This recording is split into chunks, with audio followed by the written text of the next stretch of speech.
Good morning. Welcome to Press Theater. Go ahead. Welcome to today's press conference. My name is Kurt Goddard, and I'm the Executive Director of Legal and Public Affairs at Inclusion Canada.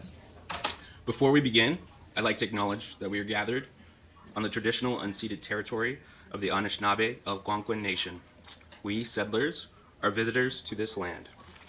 I am joined by representatives of the Arch Disability Law Centre, Dawn Canada, the Council of Canadians with Disabilities, and Inclusion Canada.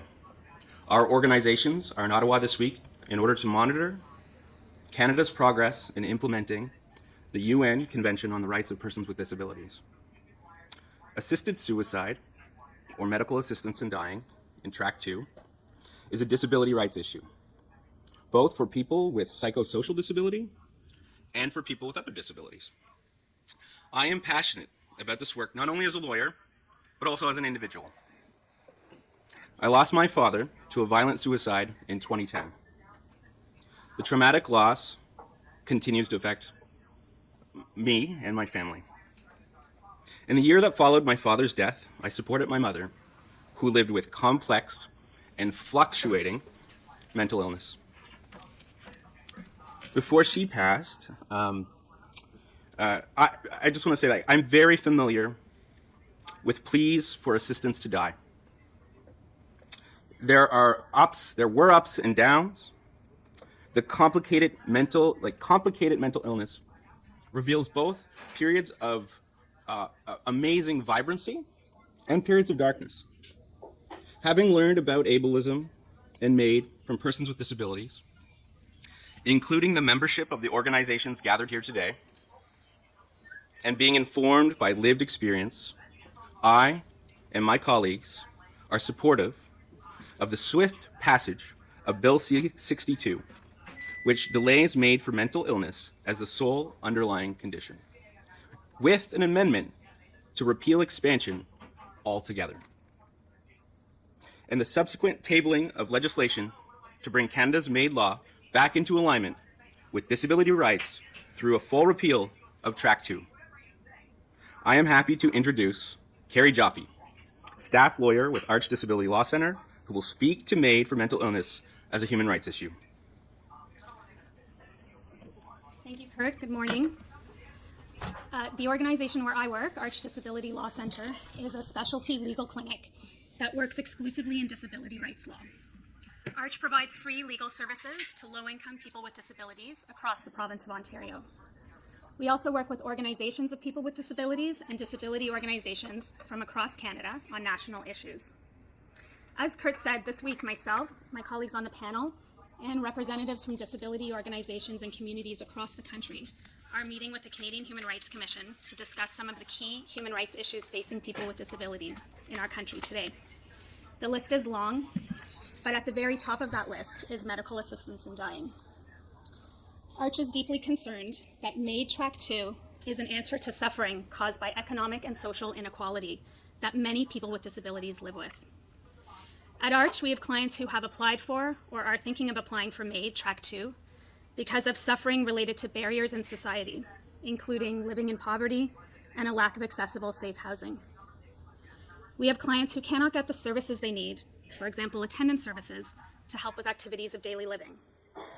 Instead of getting services to support them to live with dignity in the community, they are given the impossible and false choice of living in the community in unsafe conditions or moving into a hospital or long-term care institution where they will get services, but will have to give up their dignity, independence, work, and relationships.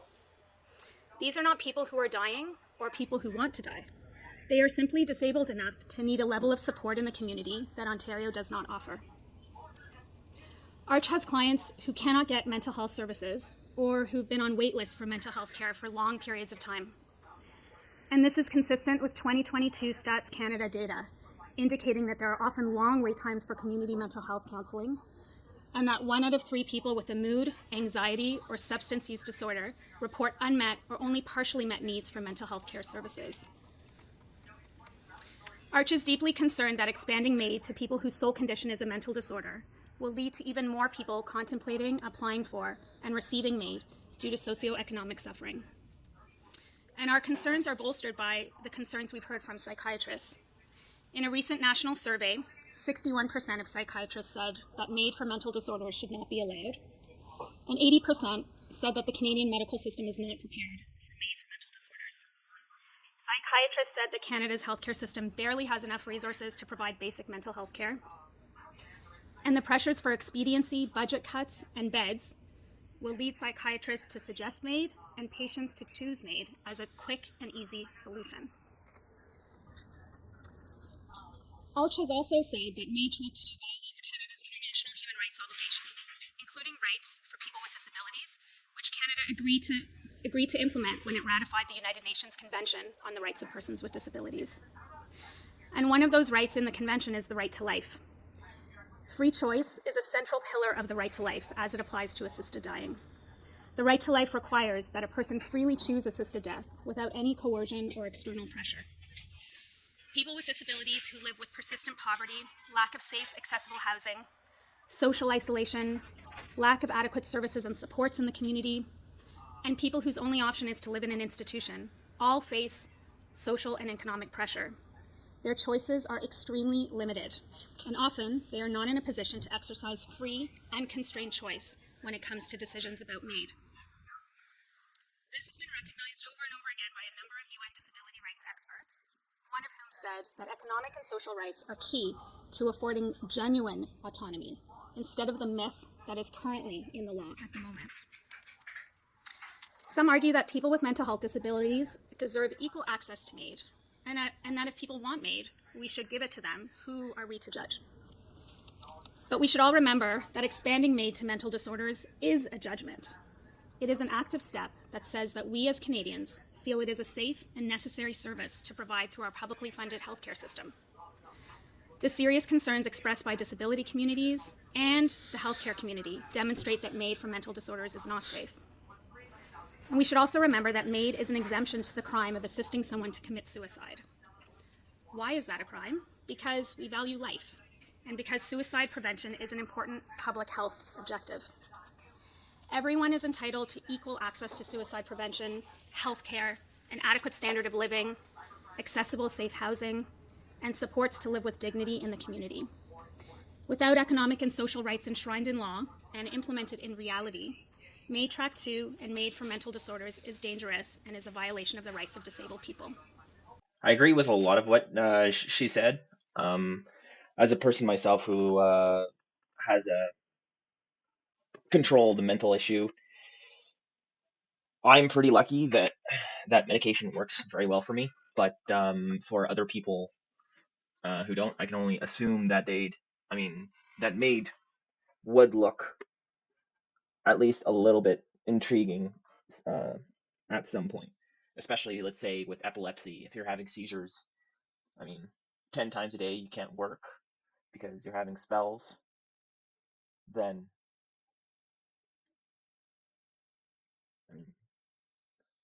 you might at least look into this. And I think that's what the main track 2 is sort of trying to quote unquote help. It's trying to say, oh, if your life's not feeling great right now, if your medical issue is not controlled and is bothering your life, use MAID. Or MAID is right for you. Call the MAID people today, and we'll see if MAID is the right choice for you. Thank you. Thank you, Carrie. It's crucial that we adhere to the CRPD's call to follow the social model of disability, recognizing the disabling nature of attitudinal and environmental barriers that hinder a person's full participation in society on an equal basis with others. Our next presenter is Bonnie Brighton, CEO of Dawn Canada, who will speak to Dawn's intersectional feminist approach, which leads her to call for the Sunset Clause to be repealed. Thank you, Kurt. Thank you for your attention this morning. Dawn Canada is the only national organization in Canada representing women, girls, and gender diverse people with disabilities since 1985. Our mission remains to end the poverty, isolation, discrimination, and violence experienced by women, girls, and gender diverse people living with disabilities. From our inception until now, far too much of our time, energy, and resources have been focused almost exclusively on these concerns. We're coming up on 40 years in service, and I know it would devastate our founders to know that I am standing here because we are in the fight of our lives, for our lives, and those of our sisters. But here we are. 30% of all women in Canada live with a disability, according to Statistics Canada. So fully 1/3 of all women in this country. We continue to face the highest rates of poverty, the highest rates of violence, and the highest rates of gender-based violence writ large. And limited as the data collection has been, we know that women with disabilities are already accessing Track 2 MAID at higher rates than men.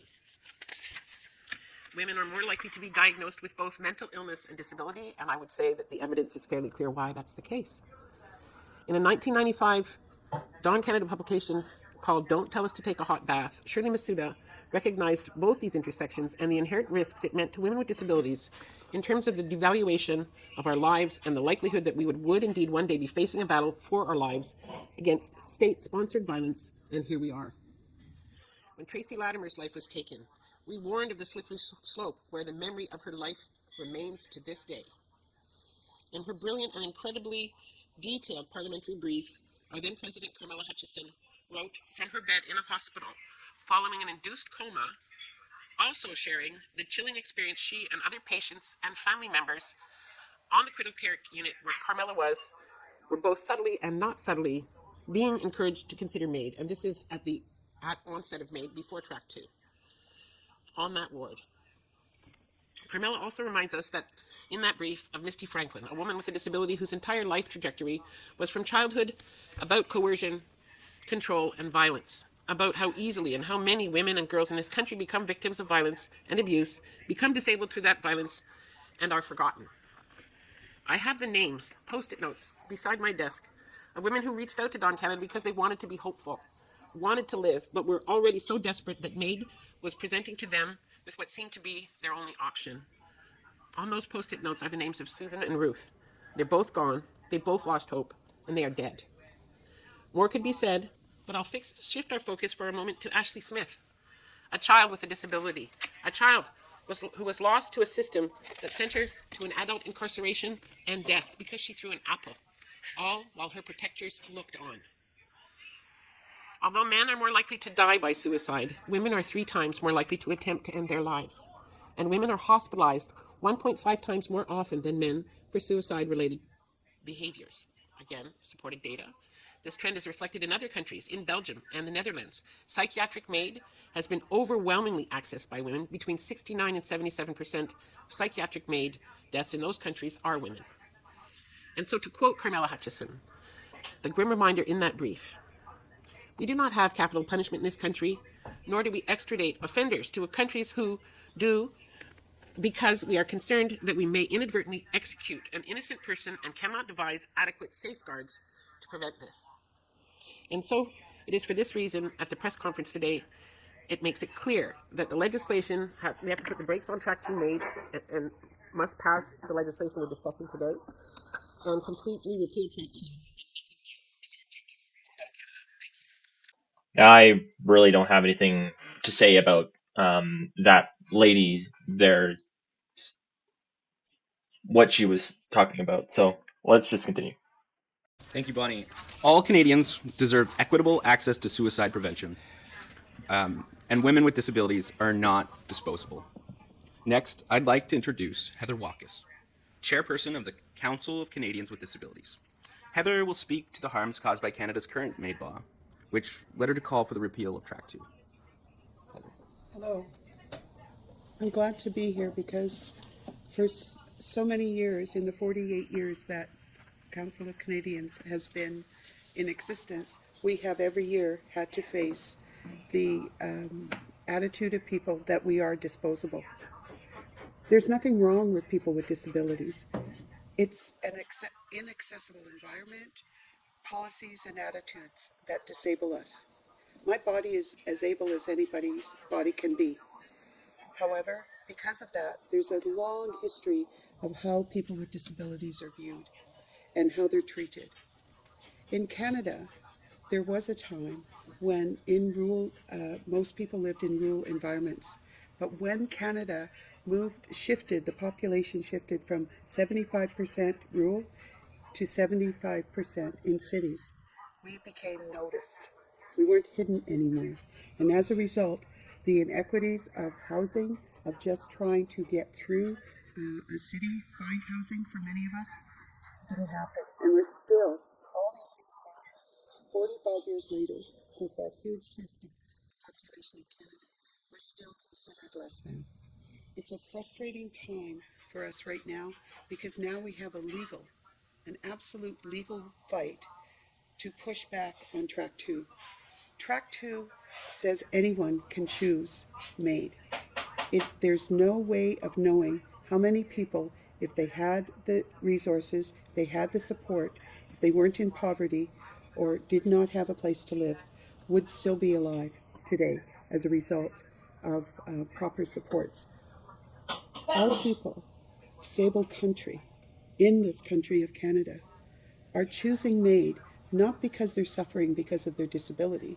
They've chosen MAID because of the suffering caused by a society that does not care.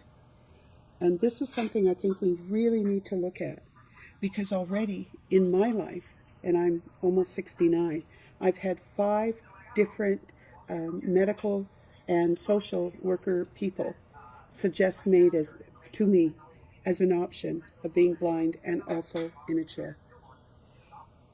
I am the head of the largest, oldest, and organization of people with disabilities who work together to try to make change in this country, along with the organizations of my colleagues.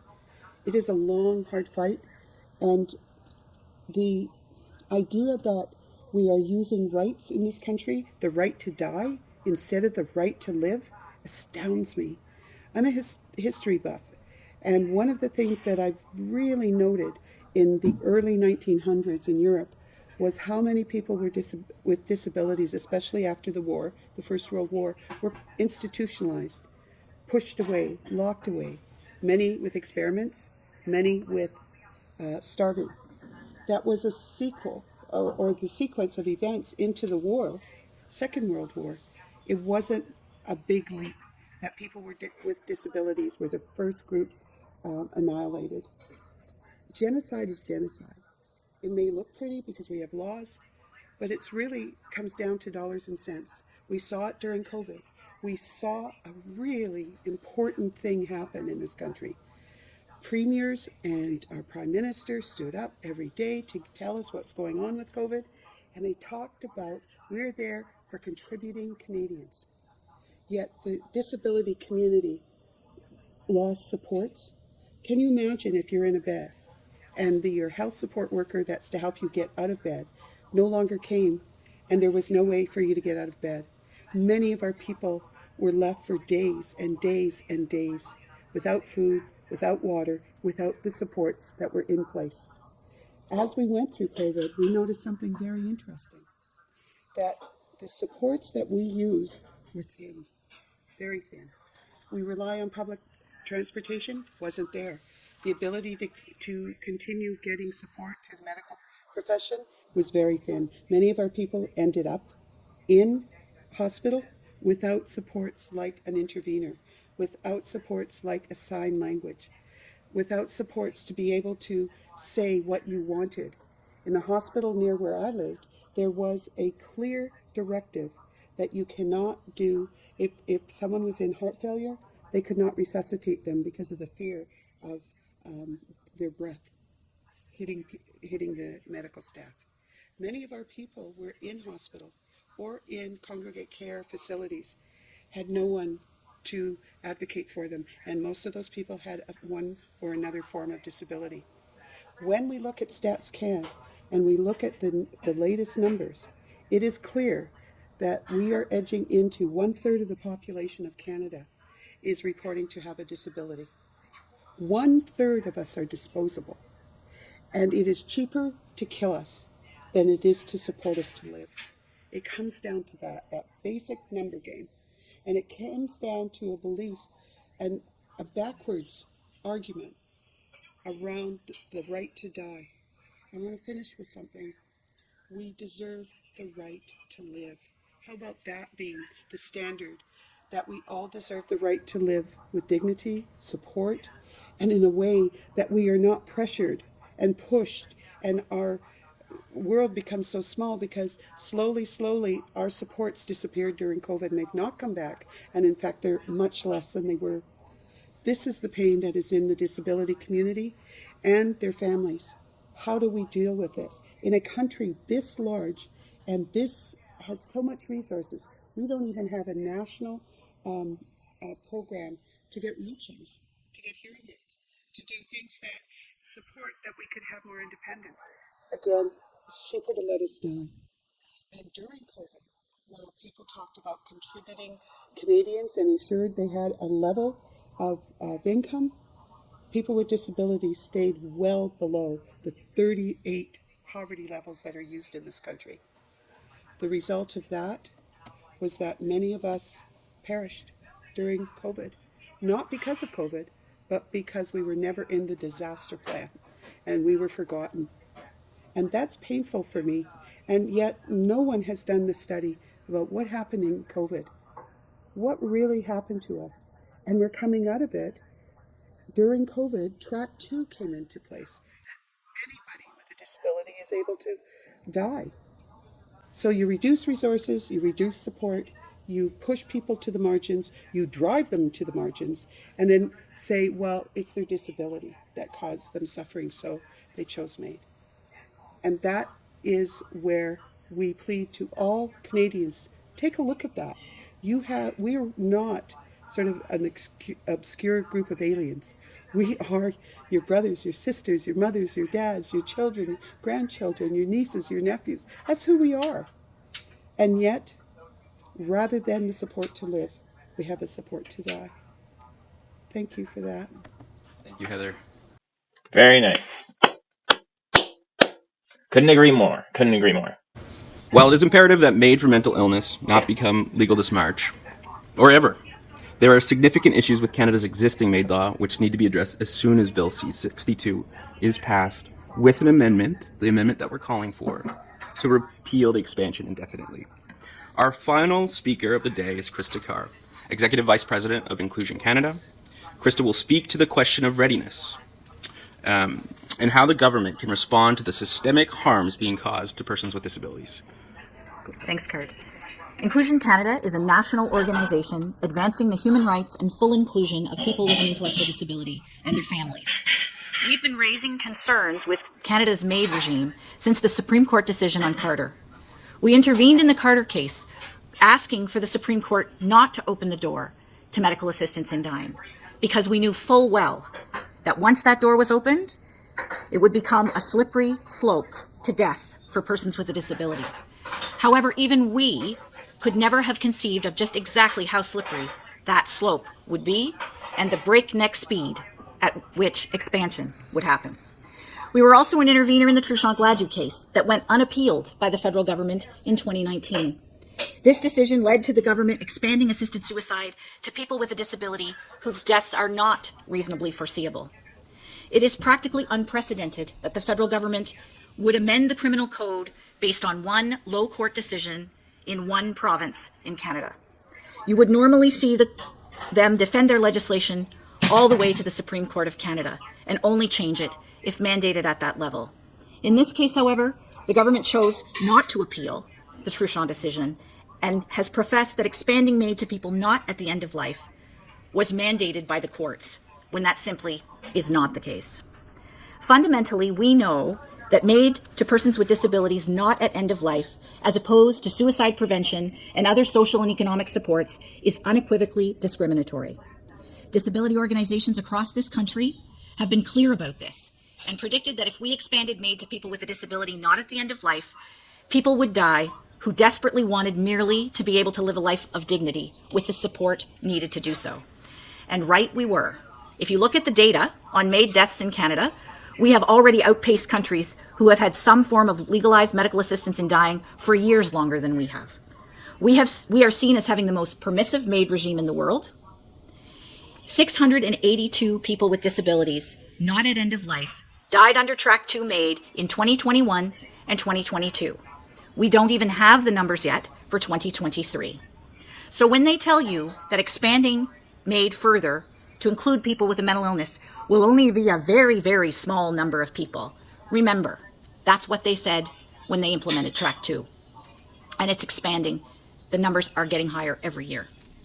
We were shocked when the decision to legalize MAID for mental illness was made over a matter of days back in 2021 when the Senate suggested a sunset clause be added to Bill C-7.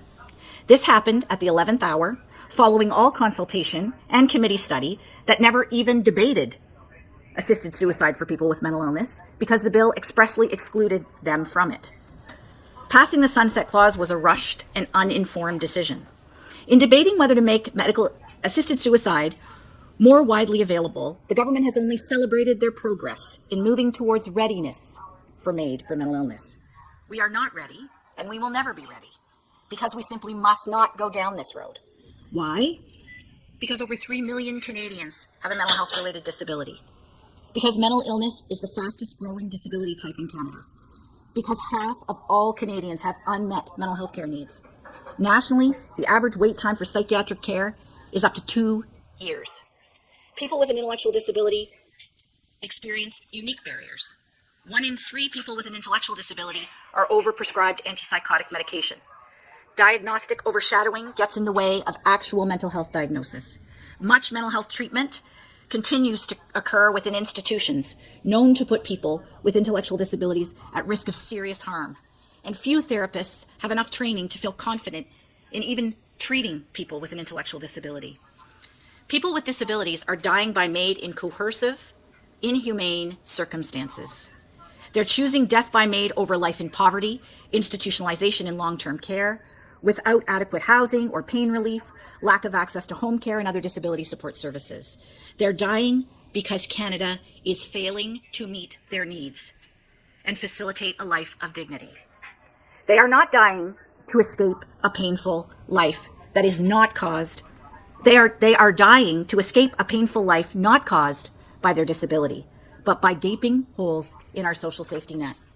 Our government is failing to recognize the deep-seated ableism and discrimination that makes all of this possible. No, we are not ready to further expand an already discriminatory system that never should have been put in place in the first place. We never have been, and we never will be. Yeah, and she is completely right.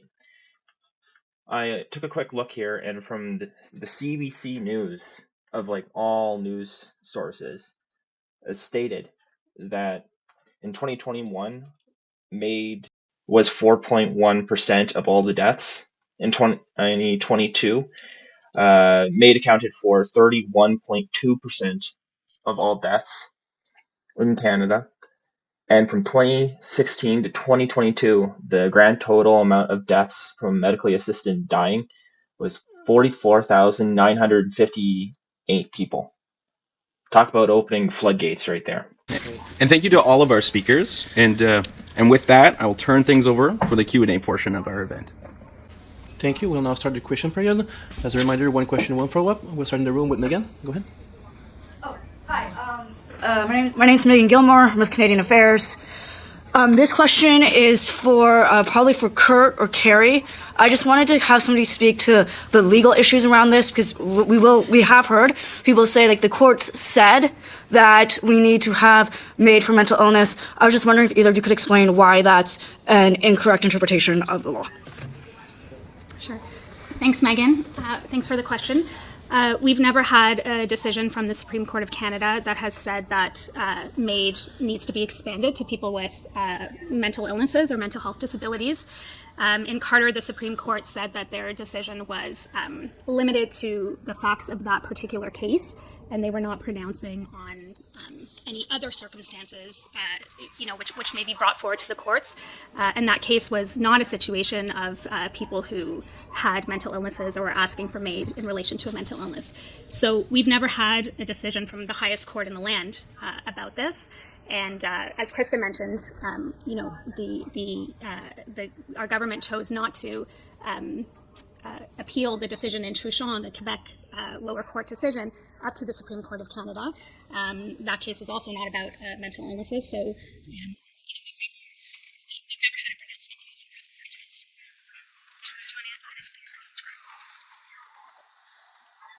I thought I'd just leave that last little part of the Q&A in there. Usually I take the Q&A out don't really, I don't know. Sometimes they have some things to do with it. Sometimes they're just like completely out there questions. But that was a pretty good law question, especially about the Supreme Court's ruling. So yeah, hopefully you guys enjoyed this little bit of a change to the regular Justin Trudeau, Guilbeault, main Liberal Party hullabaloo we're all used to. So if you wouldn't mind liking and subscribing, hit the bell below, because YouTube won't let you know that one of my video drops if you don't hit that. And I'll see you next time.